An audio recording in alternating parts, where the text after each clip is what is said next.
Hey, check. What the? Brand new video, guys. I'm right back. This one is going to be about triangle head shapes. Make sure you guys leave a like and subscribe if you're on YouTube. Check it out. 1, 2, How do we identify a triangle head shape? Identify. Actually, it's not that difficult to identify a triangle head shape, but we should have an understanding of what is going on underneath. Okay, so if we take a look right in front of me, I have two examples, and these are the most common ones that you're going to see and be able to identify. Okay, so the one on the left side is a triangle that is just right side up, and then we have a triangle that's doing the opposite, which is upside down. And then if we go over this one, we will notice that the base of the triangle is wider at the very bottom, which is you're manipulating the jaw. And then on this one, the widest point are going to be the cheekbones. Okay, so there's a lot more approaches and exaggerations that you're going to see out there, but these are the most common ones. So let's go ahead and take a look at some examples that use these approaches. All right. So for the first example that we have a triangle that is upside up. Our subject is a rock. While the inside likeness is not a huge priority right now, I'm focused on exaggerating the silhouette that resembles a triangle that's upside up. His head also reminds me of a rocket or a bullet. So I went ahead and made some adjustments using the liquify filter in Photoshop. Also, this helped with the proportions, and I made the forehead or the cranium part a little bit pointier to emphasize that triangle shape. And then I went ahead and with a different color, I highlighted the 3 different triangles that you can find in the head. So the first one is the overall head. The second one emphasizes the pointy forehead. And then the last one is the neck. So even the neck really highlights another triangle. So you have a total of 3 triangles in this head shape. Let's look at the second example. Now we're working with an upside down triangle. I'm also thinking of what's underneath the skin. And sometimes shapes resemble things. In this case, I'm thinking of a slice of pizza. Use this to help inspire you. Shapes can also resemble certain animals. Okay, I'm going to play the rest of the time lapse, and afterwards, I'm going to re-emphasize the overall shape. Then I will proceed with breaking down the inside shapes even more and pushing that triangle theme even more. First in blue for the overall shape, red for the chin, green for the cheekbones, purple for the ears, yellow for the hairline, also called the widow's peak, and then pink for the eyebrows and nose. And then once again, I use pink to re-emphasize even the facial hair. Now, let's look at another example and see if you can break it down in your head before I actually show you my breakdown. There's no correct way of breaking it down. This is just the way that I think about it. This is my thought process when designing and letting the triangle shape come through. Look at the mustache, look at the hat, and even the accessories.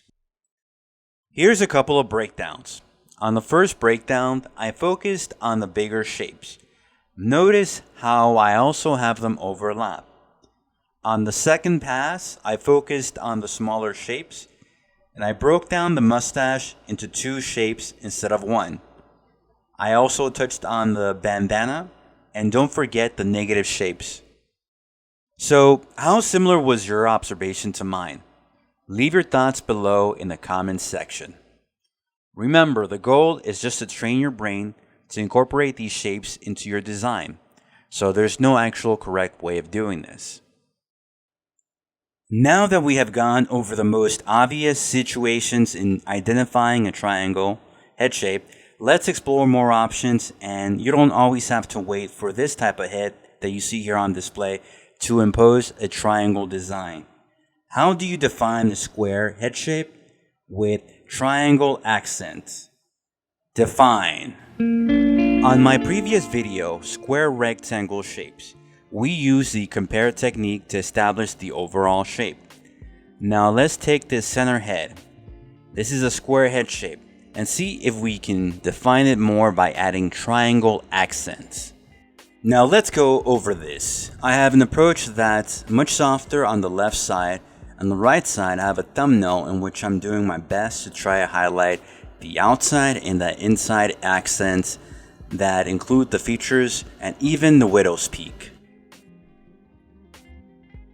So what kind of personality is conveyed when designing with triangles?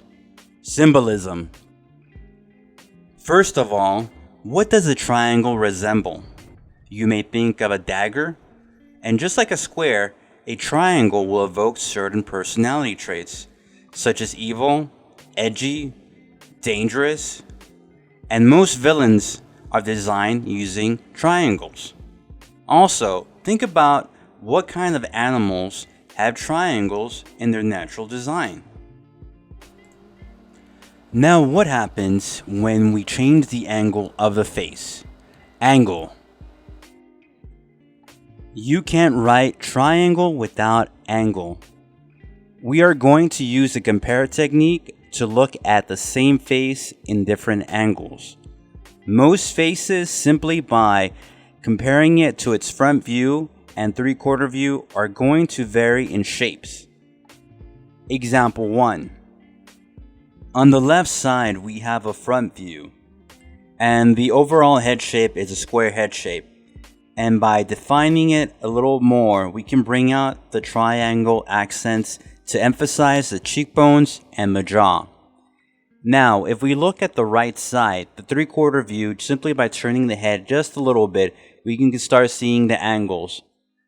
Example 2. If we look at the front view on the left side, we will see that the overall head shape is a peanut head shape. And if we look at the top, we have a triangle accent. And now, if we look at the right side for the 3/4 view, you'll see that even on this face, we can start seeing the angles as well.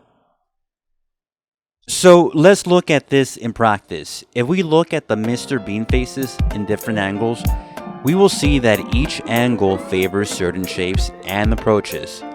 Specifically, the 3/4 view really yells at us with angles and triangles. Now, let's look at all the 3 angles and see how I approached each one differently. This is just a starting point that I wanted to demonstrate, and with further tweaking, we can also get a better likeness. But for now, let's look at the big picture.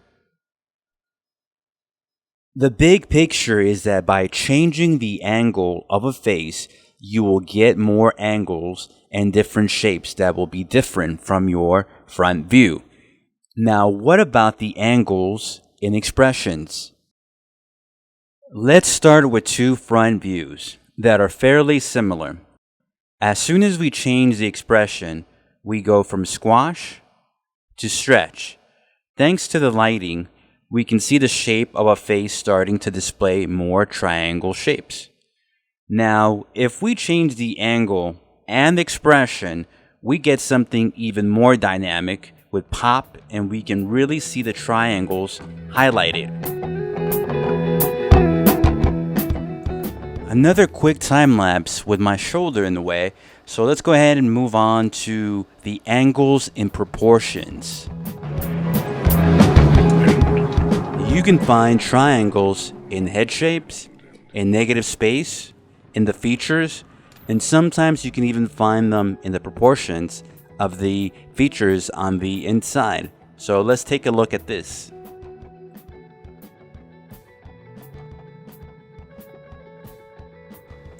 As we start to wrap it up, remember, beards sometimes elongate the head, but they also can be defined as a triangle. Most mustaches as well can be broken up into 1 or 2 triangle shapes. When drawing the female face in a 3/4 angle, you want to idealistically draw them much softer, and one key tip is that they usually have this heart-shaped structure that's much rounder than men's head structure. All the other things we talked about can also apply. And here's 3 more examples of that heart shape. So can we combine the triangle shape with other shapes? Experiment. Yes, experiment as much as you can. Just because you see triangles in the face does not mean it has to dominate the design. While at the same time, I think a design that repeats the same shape, especially triangles, gets a real immediate response from viewers and tends to be very direct and clear in many aspects. And it should be something that you should aim for. Clarity is usually achieved from simplicity, but having a knowledge of the complexity of a subject. As my next video will involve circles and the overall peanut shape, here's a design that has both of them. While the overall shape seems like a peanut shape, it's a bit more complex with triangle accents. So I'm calling it a wrap. If you made it this far to the video, thanks so much. This was really fun for me. I tried to include as many examples as possible. Many of them were not shared to keep the video from getting too long. If you guys are on Instagram, make sure you guys give me a follow. And also, if you're watching this on YouTube, make sure you guys like and subscribe. Until next time. Salvete quicunque estis, bonam et la vos